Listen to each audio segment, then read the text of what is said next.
2000. I think maybe the first time I was on Coast to Coast, I even went into it.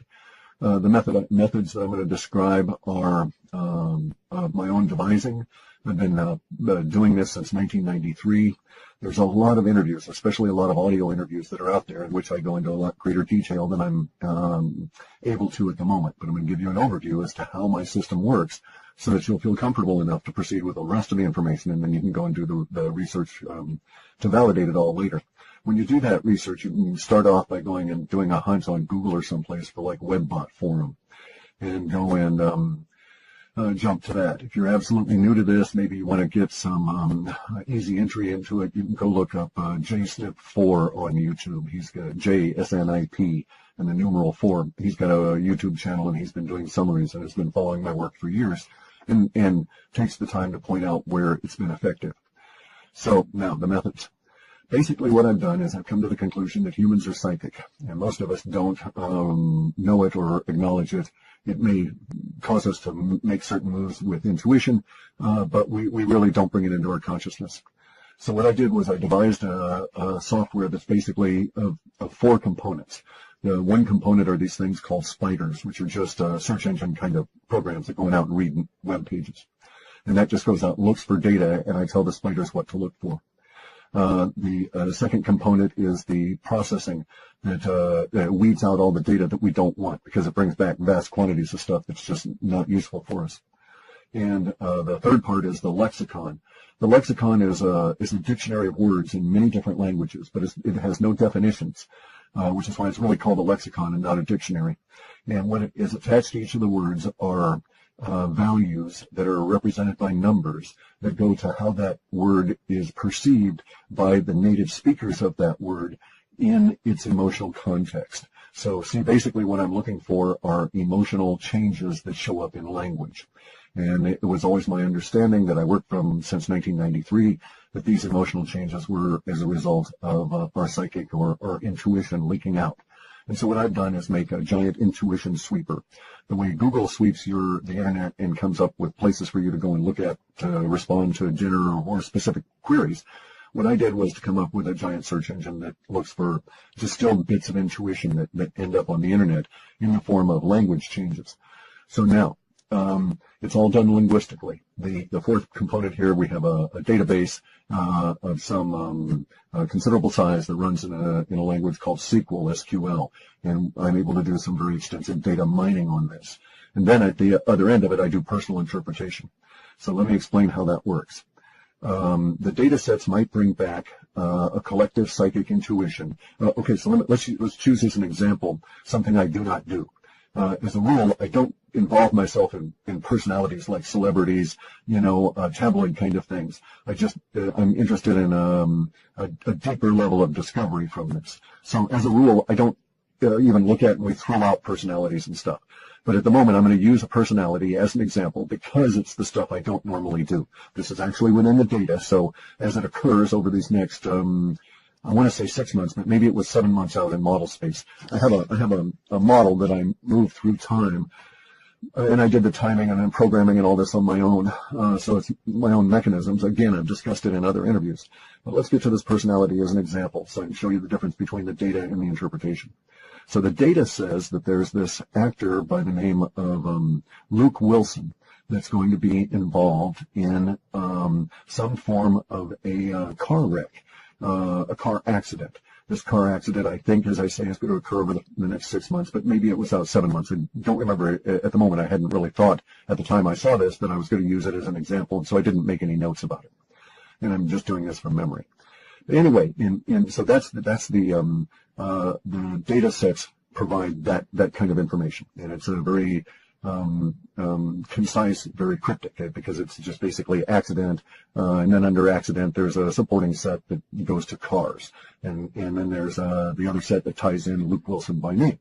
Now, then the interpretation part is there's a lot of other data sets in there that bring back all these other words. So what I'm doing is I'm interpreting that Luke Wilson will be involved in a car accident, as the data says, but that he's not going to be a participant in the accident. He's going to be more of a witness.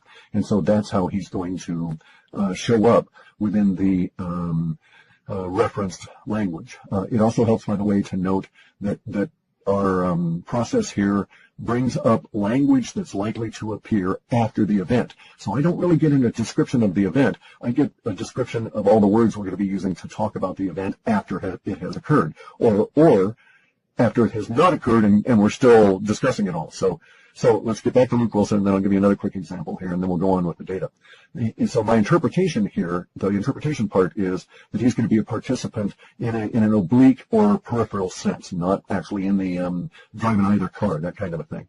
And I could lay out the data that shows as to why I think that, because of these supporting sets that have legal language and some other things in them. Now, so that's the interpretation part around the actual data set showing up. So there's two components in each and every element of a future forecast. Okay, so now let's look at the elements of language and how an event can occur and not occur, yet still produce the same kind of language. Let's just say we took a Super Bowl. And the Super Bowl happens, everybody talks about it the media talks it up until it occurs, and then everybody talks about it for about 36 hours after that, and then it sort of falls away very rapidly. I know this from my spiders and how language moves. And so for that next 36 hours, everybody's talking about the Super Bowl, asking each other, or discussing it all, and, their experiences and so on. Now, it's my contention that if the media had done their regular run-up to the Super Bowl and then it had not occurred, the day before the stadium was supposed to be used, every toilet in that whole region broke, and it was not possible to bring in any toilets, so they canceled the Super Bowl. This is a far-out example, right? And therefore, for the next 36 hours, everybody would talk about the Super Bowl that didn't happen. And so we would get the same level of language about that Super Bowl, regardless of whether the event occurred or not. And so you see our conundrum. We get language forecasts, not descriptions of events.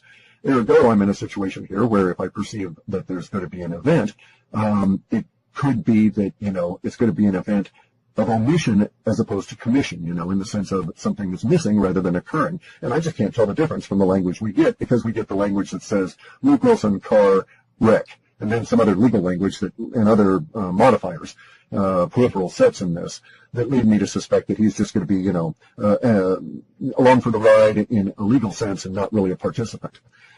So I can make that sort of an interpretation on the data that's being presented.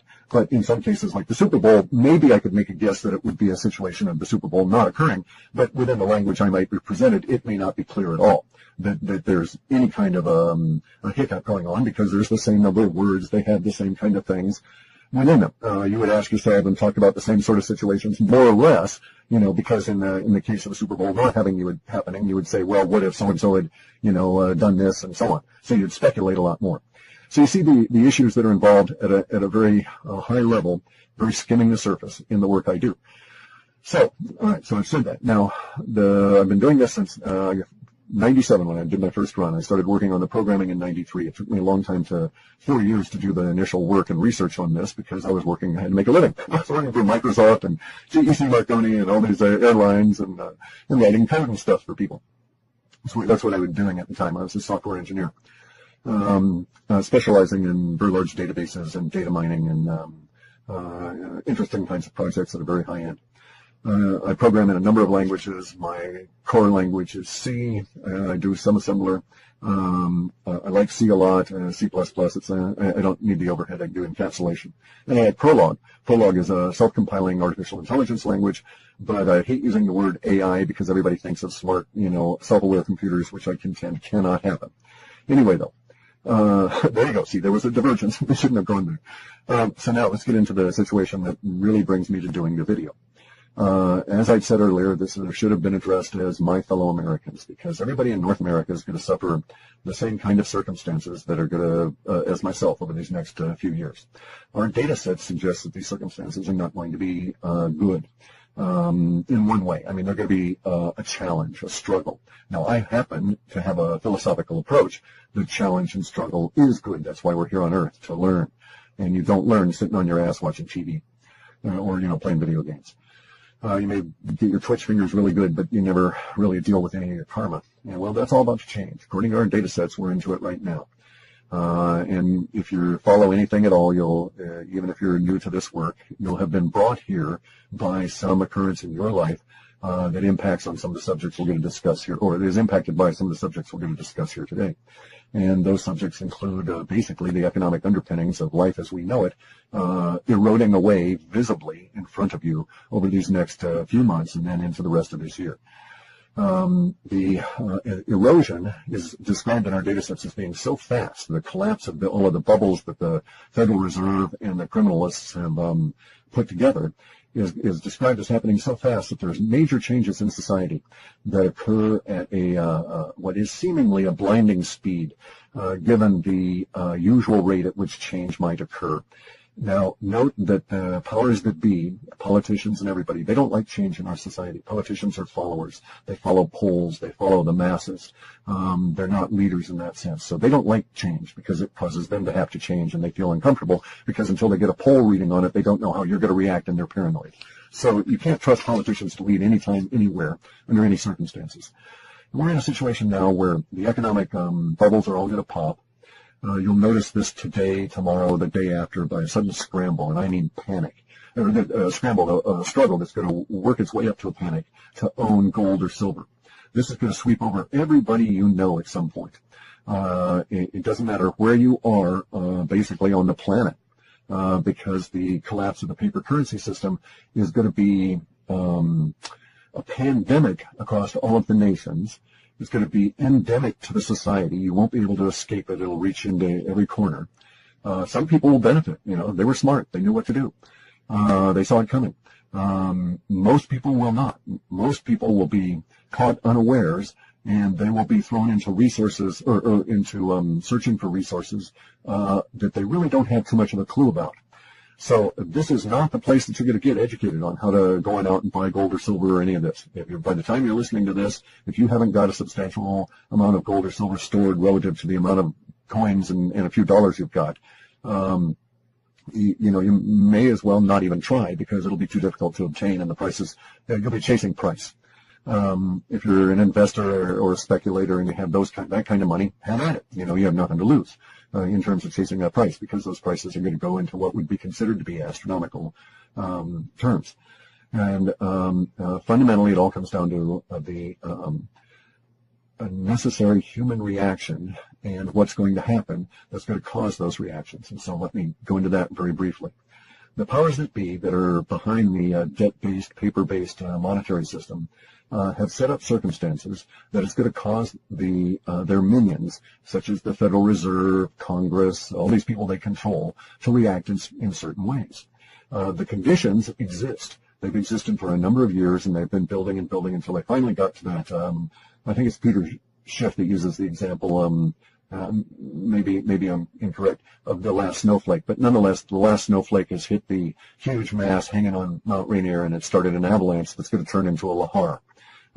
For those of you who don't live in volcano country, lahar is a water-fueled scouring mud flow that eats out old streams and creek beds, mixes up all that glacial fill rock and sand and gravel and stuff, and comes down like cement. It moves really fast. I mean, this stuff it moves at the 32 feet per second because basically it's slimy cement-like sludge that's falling down the side of a mountain.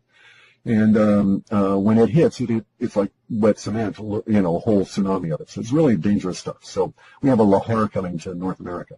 Now, the lahar is going to affect all of us more than the rest of the planet because we're stuck behind the dollar. We're stuck behind the powers that be and the structure that they built for the dollar that's going to cause their minions to have this specific kind of reaction. That reaction will lead to hyperinflation.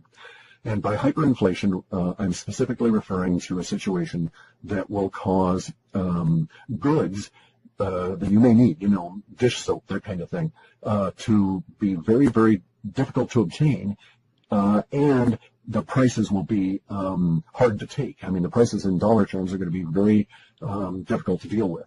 And this is also going to involve, because of the way that this crash is going to occur, and this is really the reason why I'm doing this video at the moment, is that there is a very considerable chance, I don't want to use that word, there is a huge potential in the energy sense, in the electrical sense. We've got a very large potential that the just-in-time delivery system will come to a grinding halt all across North America.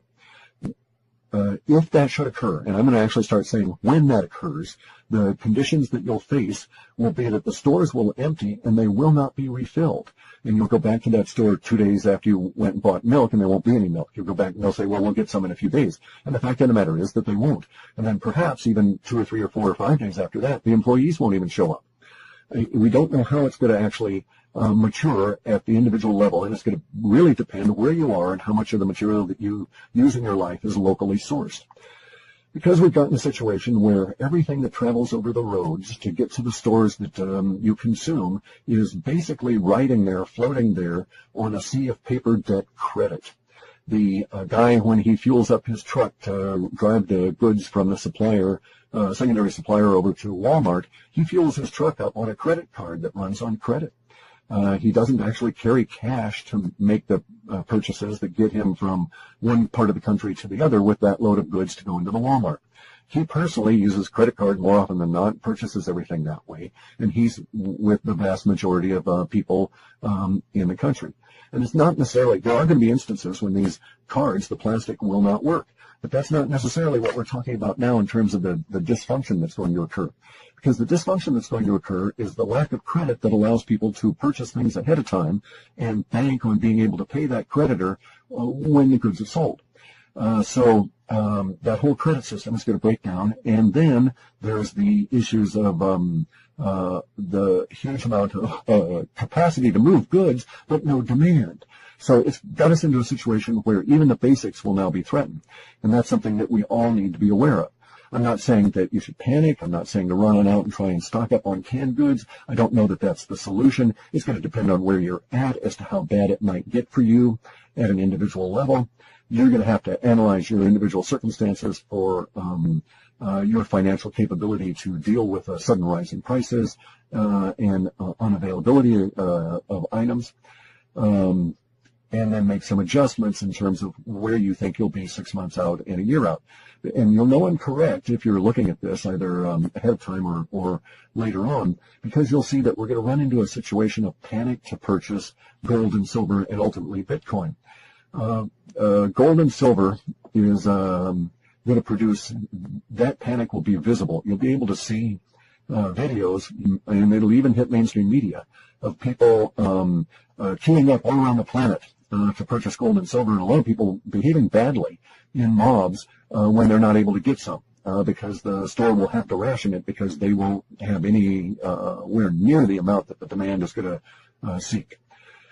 So prices will rise. Prices will rise fast. Prices will rise continuously. Prices may jump up and down the way that prices usually do.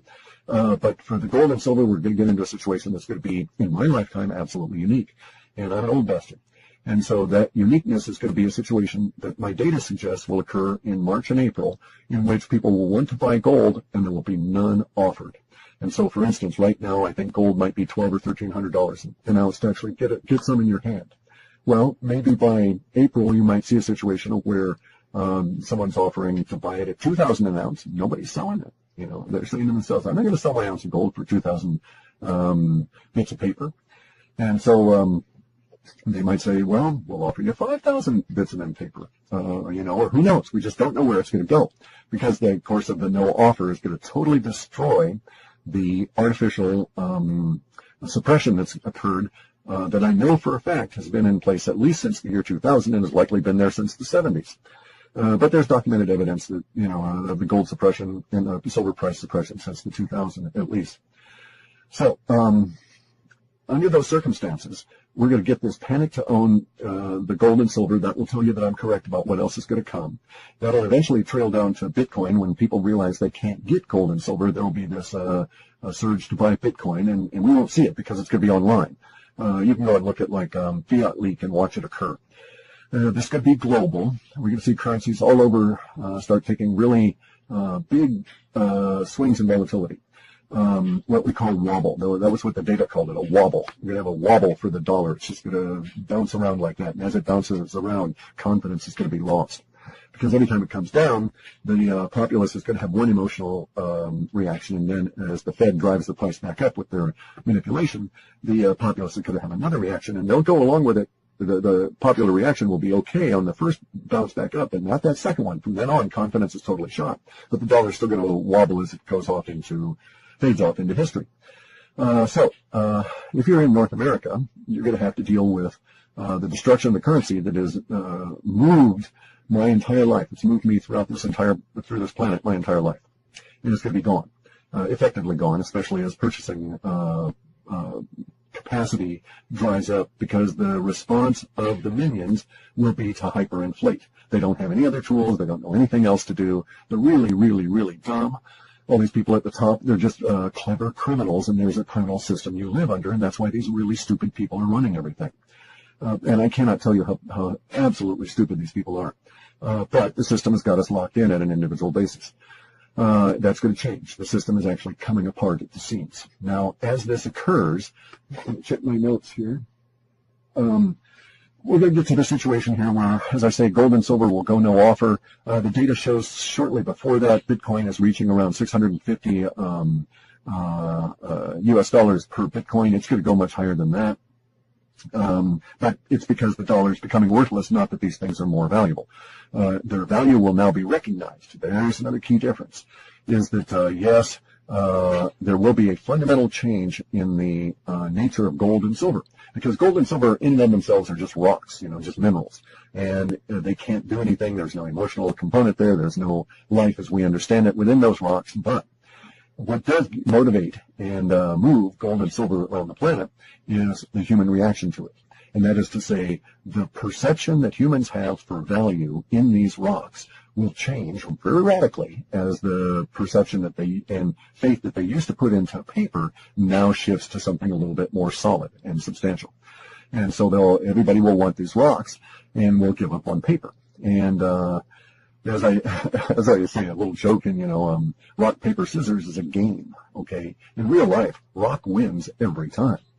Now, and we've been surrounded by paper, just metaphorically. Rock's been surrounded by paper for a long time. Now that paper is just burning off.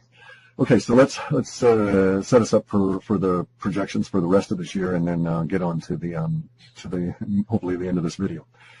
All right, so we have a situation where we're going to have panic to own gold and silver, long lines, people behaving badly. We're going to get to the point where the just-in-time distribution system, and I'm talking specifically North America here. I don't have time in this video to devote to data sets outside of that parameter. We have a just-in-time delivery system crumbling. We have stores shuttering, people going home because they don't have any employment. We'll have all of this ATMs and other problems as the electronics give us a bit of an issue. And then we're going to have weather problems that are going to be quite severe this year. And so those weather problems are going to be very severe on the southeast in August through probably to the first part of October. And they're going to be very severe on the west coast from our abnormally warm spring all the way through an abnormally warm summer. Now, there's one caveat to this that I've got to put in place before I continue. And we don't have anything in the data to suggest that this will occur, but there is a small level of potential that it might. If the dollar system crumbles rapidly enough, the geoengineering, the weather modifications that you see every day, if you look up and look at the sky and see the planes spraying those white trails around that everybody calls chemtrails, if the dollar fails fast enough, that'll stop, and it'll stop very rapidly. There is a suggestion in the data from years ago that did have some potential even years ago. So we do have some small growth in that area now within our model space, and it could happen that way. And so that may be an exacerbating component to this, is either the ratcheting back of the weather modification because nobody can afford the price of kerosene to put into the jets to fly them back and forth, or it may be that the chemtrail program collapses very rapidly. Now, regardless of that, without regard to that, the data set is growing there around a very hot, abnormally so, basically a big pool of heat that captures the west coast and sits around the west coast of the U.S., all the way from Baja well up into southeast Alaska. And it's a heat that's going to be crushing at points later in summer. Well, again, we'll know I'm correct if we have this very abnormally warm early spring, and it just doesn't fade the way that it usually does around here.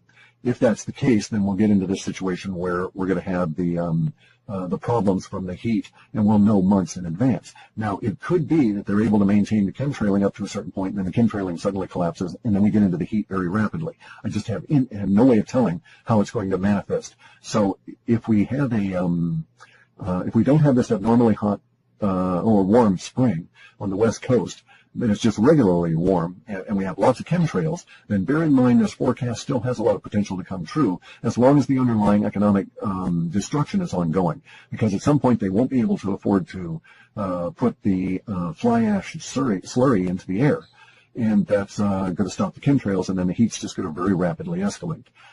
And when that occurs, a number of effects are going to occur within the social order and within the environment, as may be expected. And we're all going to have to deal with these. So I'm not trying to pimp my reports or anything like that. We're all going to live through this. And my reports, my accuracy level is better than chance. I figure I'm at least 50% of all of the predictions either come out accurately and on time, or accurately and off time. So chance would have it be about 20 to 24%.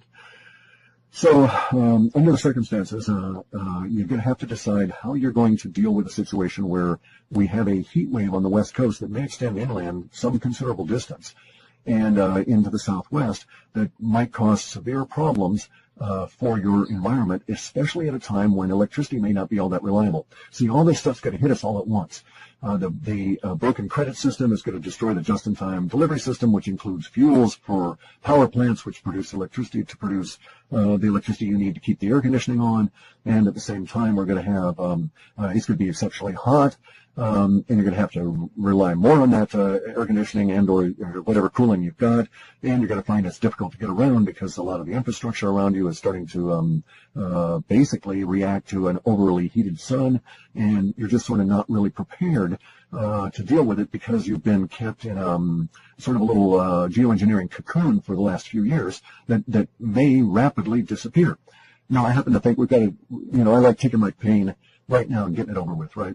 I don't want to delay pain. If there's pain, I want to eat it, as the Taoists say. Eat your pain now, and get that karma out of you, and get past it. So I want the geoengineering to go away, but I need to advise everybody that I'm very realistic about what's going to happen when that does. It's not going to be very pleasant, and we have to adapt. And so there's going to be a lot of adaptation going on. And this is the other component of this. The good part of the reports that we've had here for the past few years have been saying that basically we're in a renaissance period, long delayed, that's been held in abeyance by the manipulation of the economic system. If the economic system had collapsed in '87, we would be into just such a kick-ass renaissance now. It would not matter that the environment is radically changing, because we would have already started adapting in the early 90s, that kind of a deal. But we've been held in this artificial cocoon of control that has been trying to preserve their control, and in the cost to all of us was that there hasn't been an acknowledgement of the real changes in which we're actually living. Change happens, people. We got to get there. Got to understand this. So we're now in a situation where the confluence of events is going to bring all of this and put it on our plate here, and I think we're going to get all this hitting us around July, just as hyperinflation really kicks off. And by hyperinflation, I mean very stupid, dumb people that run things in the criminal system that has got us all locked into control will respond to the economic crisis as expected, and will print vast quantities of digital dollars until they just can't print anymore, until it just doesn't make any more sense and no one's listening to them. And so we might see, numbers being invented, quadrillions or something, for new kinds of numbers, because we're printing them out so fast that we make Zimbabwe look like pikers, look like they had no vision on how to hyperinflate. We got some really stupid people running things. Now, the good part of all of this is that as the paper debt collapses, we're going to get back to what's known as sound money, which is these rocks I'm talking about, gold and silver, and the new electronic rock that is Bitcoin. When we do this, you'll find that the social order changes around you. And it is because there's a new ethos, because you can't fuck people over in gold and silver deals and live to walk around, right? I mean, it's like you got to get real with things. The people with the paper money system have done everything they can to put layers and layers and layers and layers of minions between themselves and any justice at all.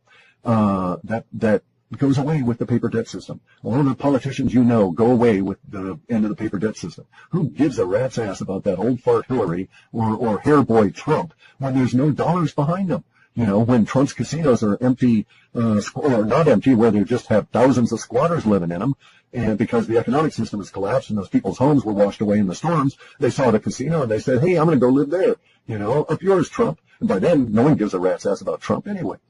You know, that's the kind of world we're going to be getting into. It may actually come to the point where the, quote, federal government does not have the money to front an election. It will come to the point, and we'll start seeing that within our data shows us anyway, it will come to the point by August that we'll recognize that the moral bankruptcy as well as the physical or actual economic bankruptcy of the two major parties. So hooray, the political oligarchy and dictatorship that we've lived under, it's gone. It's dying in 2016. I don't vote. It's a mud's game. They've got everything rigged. And you know it's rigged because they're going to present you two people and they're going to say that this is the best that America has to offer. You know, Hillary Clinton, the whore for the elite, or Donald Trump, the other whore for the elite. You know, that's the best that America has to offer. No. I got better people here in Olympia than either of those two.